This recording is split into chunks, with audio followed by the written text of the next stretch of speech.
Welcome to TGPSC exams. మనము previous వీడియోలో Asaf Jah hill టాపిక్లోని సాలషన్ 1 సంస్కరణలో భాగంగా మనము రవాణా సౌకర్యాలు చూసుకున్నామండి. ఇప్పుడు ఆ రవాణా సౌకర్యాల్లో 275 బిట్ దాకా కవర్ చేసాము. అంతేకాకుండా పోలీస్ సంస్కరణలు కూడా మనం 3 బిట్స్ కవర్ చేసామండి. సో మనం 276 బిట్ నుంచి ఇప్పుడు ఈ వీడియోలో కవర్ చేద్దామండి. సో 276 బిట్ వచ్చేసరికి జిల్లా పోలీస్ అధికారి ఎవరు? జిల్లా పోలీస్ అధికారి ఎవరంటే ముహతమీం అండి. ప్రీవియస్ వీడియోలో ఆల్రెడీ మనము డిస్కస్ చేసుకుంది ఏంటంటే ఓవరాల్ పోలీస్ శాఖకేమో మహకమా ఈ కొత్వాలని పిలిచాం కదా అండి. సో పోలీస్ స్టేషన్కి అయితేనేమో చౌకీదారు, తాలూకా పోలీస్ అధికారి అయితే అమీను. తాలూకా అంటే మనకి మండల్ లెవెల్ అండి. అమీన్నే ఇన్స్పెక్టర్ అని అనుకోవచ్చు. నెక్స్ట్ జిల్లా పోలీస్ అంటే ముహతమీం అండి, అంటే ఎస్పీ అండి, superintendent of police.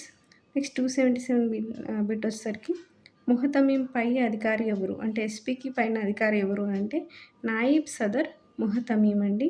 And 278 bit వచ్చేసరికి హెడ్ కానిస్టేబుల్ ఎవరు? హెడ్ కానిస్టేబుల్ ఎవరంటే హెడ్ కానిస్టేబుల్ ఏమని పిలిచారంటే జమేదార్ అన్నామండి, దఫ్తదార్ అన్నామండి. హెడ్ కానిస్టేబుల్ని జమేదార్ ఆ దఫ్తదార్ అన్నాము. నెక్స్ట్ సో ఇక్కడ మనం గుర్తుంచుకోవాల్సింది ఏంటంటే ఈ హెడ్ కానిస్టేబుల్ వరకు హెడ్ కానిస్టేబుల్ అంటే మనం కింద నుంచి పైకి వెళ్దామండి. హెడ్ కానిస్టేబుల్ని జమీదార్ ఆర్ దఫ్తదార్ అనేవారు ఆ టైంలో.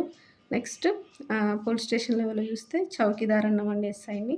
నెక్స్ట్ తాలూకా లెవెల్లో చూస్తే అమీన్ అన్నామండి ఇన్స్పెక్టర్ని. జిల్లా లెవెల్లో చూస్తే మనం ముహతమీం అన్నామండి ఎస్పీని. నెక్స్ట్ ముహతమీం పైన అధికారిని ఏమన్నామంటే నాయిబ్ సదర్ ముహతమీం అని అన్నామండి. ఇంకా అంతకంటే పైన మొత్తం పోలీస్ శాఖకి అధిపతిని ఏమన్నామంటే మహకామా ఈ కొత్వాల్ అని పిలిచామండి. ఈ డిఫరెన్సెస్ని మనం గుర్తుంచుకోవాలండి, చాలా ఇంపార్టెంట్ కాబట్టి. నెక్స్ట్ 279 బిట్ వచ్చేసరికి మనకి సోవర్స్ అనే పోలీసులని, నాకాస్ అనే చెక్ పోస్టులను కూడా ఏర్పాటు చేశాడండి మనకి సబ్జెక్ట్ 1. సో ఏ పోలీసులు అంటే సోవర్స్ అండి. చెక్ పోస్టులను ఏమని పిలిచారంటే నాకాస్ అనే చెక్ పోస్టులు అండి ఈయన ఏర్పాటు చేసింది. నెక్స్ట్ న్యాయ సంస్కరణలో భాగంగా మనం 280 బిట్ చూసుకుంటే న్యాయశాఖ ఏర్పాటు ఎప్పుడు అని అంటే 1862లో జరిగిందండి. నెక్స్ట్ 281 బిట్ వచ్చేసరికి 1869లో అంగవిచ్ఛేదన శిక్ష రద్దయిందండి. అంటే 62లో న్యాయశాఖ ఏర్పాటు చేశాక 69లో ఏం చేశారంటే అప్పటి వరకు ఉన్న అంగవిచ్ఛేదన అనే శిక్షను రద్దు చేశారండి. అంగవిచ్ఛేదన అంటే ఏం లేదండి, శిక్షకు బదులుగా ఏంటంటే కాలు చేయి అట్లా తీసేయడం అనే ఒక శిక్ష ఉండేదండి శిక్షలో భాగంగా. సో ఆ శిక్ష ఉండకూడదని చెప్పి అది 1869లో రద్దు చేశారు. నెక్స్ట్ 282 బిట్ వచ్చేసరికి మనకి 1872లో మహకమా ఈ మురఫా ఈ అజ్లా అంటే మహకమా ఈ మురఫా ఈ అజ్లా అని అంటే కోర్ట్ ఆఫ్ అప్పీల్ అండి. ఈ కోర్ట్ ఆఫ్ అప్పీల్ని ఏర్పాటు చేశారండి 1872లో. నెక్స్ట్ 283 బిట్ వచ్చేసరికి సుప్రీంకోర్టు ఏర్పాటు చేశారండి. సుప్రీంకోర్టు యొక్క పేరు ఏంటంటే మజ్లిస్ ఈ మురాఫా. మజ్లిస్ ఈ మురాఫా అనేది సుప్రీంకోర్టు అండి. ఇప్పుడు మనం సుప్రీంకోర్టు అంటున్నాం, అప్పుడు సుప్రీంకోర్టు ఏంటంటే మజ్లిస్ ఈ మురాఫా. దాని యొక్క ప్రధాన న్యాయమూర్తిని ఏమని పిలిచామంటే నాజీం అని పిలిచామంటే. ప్రధాన న్యాయమూర్తి పేరేమో నాజీం, సుప్రీంకోర్టు పేరు మజ్లిస్ ఈ మురాఫా అండి. ఇందాక మనం మహకమా ఈ మురాఫా ఈ అజ్లా అనేది కోర్ట్ ఆఫ్ అప్పీల్ అని చదువుకున్నామండి.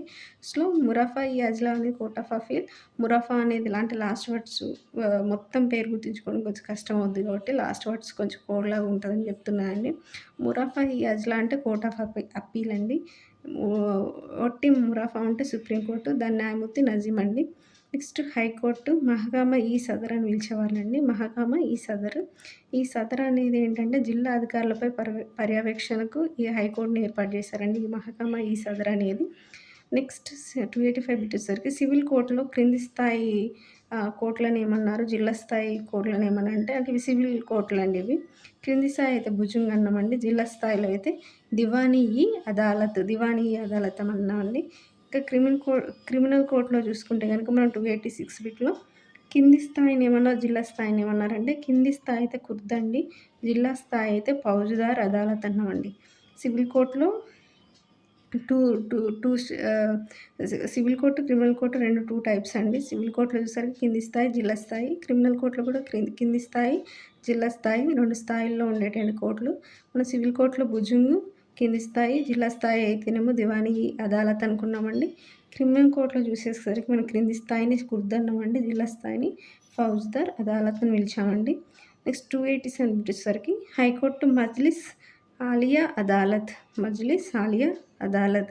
మనం ఇందాక కూడా హైకోర్ట్ 284 బిట్‌లో హైకోర్ట్ అంటే మహకమా ఈ సదర్ అని అనుకున్నాం కదండీ! ఈ మహకమా ఈ సదర్ యొక్క డ్యూటీ ఏంటంటే జిల్లా అధికారులపైన పర్యవేక్షణ అండి. ఇది అధికారులపైన పర్యవేక్షణ. అంటే అందరు నార్మల్ పీపుల్‌కి, కామన్ పీపుల్‌కి కాదు ఇది. ఓన్లీ అధికారులకు. అది జిల్లా అధికారులపై పర్యవేక్షణకి ఈ సదర్. మరి ఆలియా అదాలత్ ఏంటంటే హైదరాబాద్ సివిల్ న్యాయ పరిపాలన అంటే హైదరాబాద్‌లోని సివిల్ న్యాయ పరిపాలనకి ఈ మజ్లిస్ ఆలియా అదాలత్ అని హైకోర్ట్‌ని ఏర్పాటు చేశారండి. నెక్స్ట్ 288 బిట్ వచ్చేసరికి 1877లో న్యాయ సెక్రటరియేట్ ఏర్పాటండి. ఓకే. న్యాయానికి సంబంధించిన సెక్రటరియేట్ న్యాయ సెక్రటరియేట్ ఏ సంవత్సరంలో ఏర్పాటు చేశారంటే 1877. ఇప్పుడు సైనిక శాఖలో సంస్కరణలు ఏమి తీసుకొచ్చారు అనేది మనం 289 బిట్ నుంచి డిస్కస్ చేస్తామండి. 289 బిట్ వచ్చేసరికి మనకి సైనికుల పర్యవేక్షణకు ఒక కార్యాలయం ఏర్పాటు చేశారండి. అది ఏ సంవత్సరం అంటే 1864. నెక్స్ట్ 290 బిట్ వచ్చేసరికి దఫ్తర్ ఏ నజం జమీయత్ అనే సైనిక కార్యాలయం ఏర్పాటు ఎప్పుడు జరిగింది? సో, ఒక సైనిక కార్యాలయాన్ని ఏర్పాటు చేశారండి. ఇంకా ఆ కార్యాలయం పేరేంటంటే దఫ్తర్ ఏ నజం జమీయత్. సో, ఇది ఎప్పుడు ఏ సంవత్సరంలో అంటే 1875 అండి. నెక్స్ట్ 291 బిట్ వచ్చేసరికి ప్రత్యేక సైనిక కార్యదర్శిని ఎప్పుడు ఏర్పాటు చేశారు? 76 అండి. 1876 ఈయన ప్రత్యేక సైనిక కార్యదర్శి యొక్క ఏర్పాటు.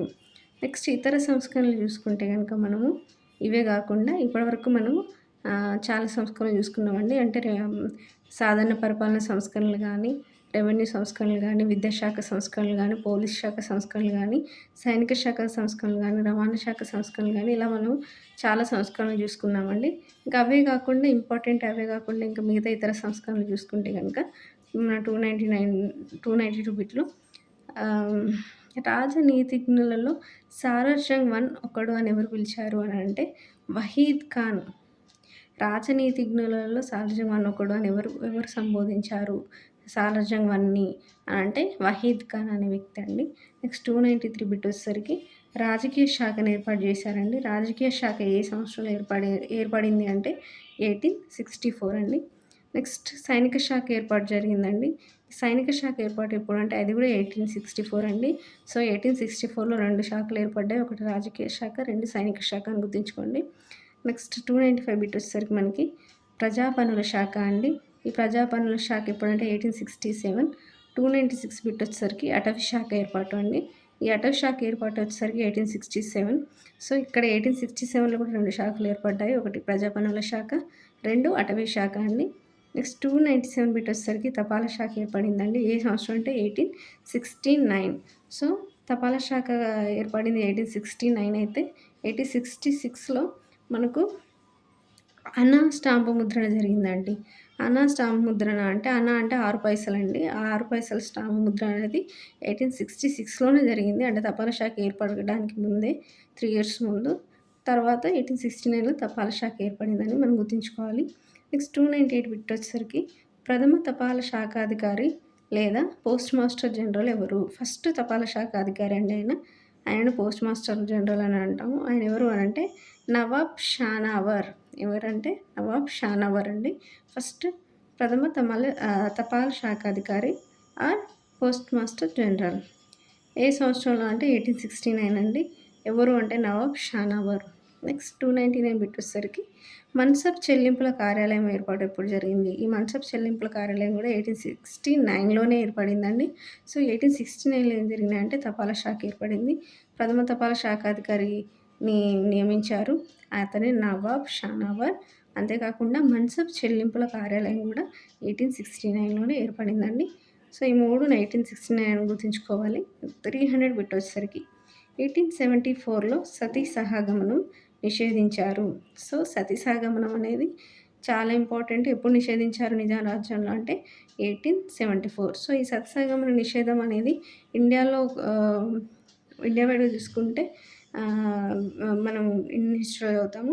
నిజాం రాజ్యంలో కనుక చూసుకుంటే సతీ సహగమన నిషేధం అనేది 1874లో జరిగిందండి.